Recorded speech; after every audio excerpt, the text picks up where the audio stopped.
Manx Museum is 100 years old this year.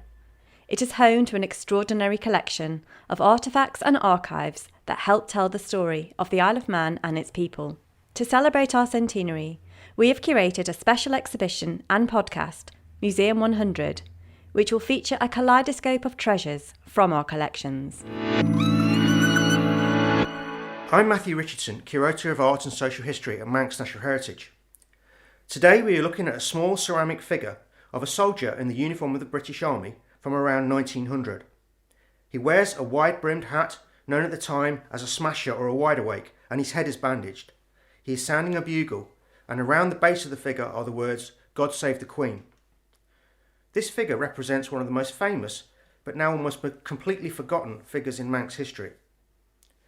Bugler John Francis Dunn was born on the Isle of Man, the son of an Irish soldier in the Royal Dublin Fusiliers who was stationed at Castle Rushen, and a Manx mother.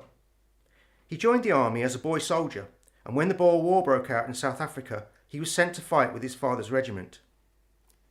In December of 1899, the British fought a series of disastrous battles to break through to the besieged town of Ladysmith in what became known at home as Black Week.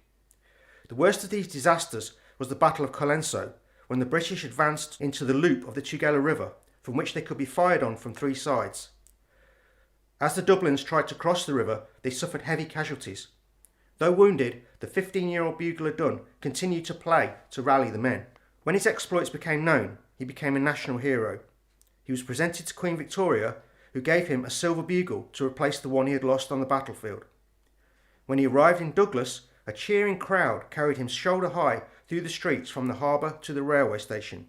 Unfortunately, his wounds meant that he had to leave the army, and he tried instead to make a living on the music hall stage. However, there were many imitators, and after his silver bugle was stolen, he gave this up. He emigrated to Australia, where he died in obscurity. This figurine is now on display in the Man at War Gallery in the Manx Museum.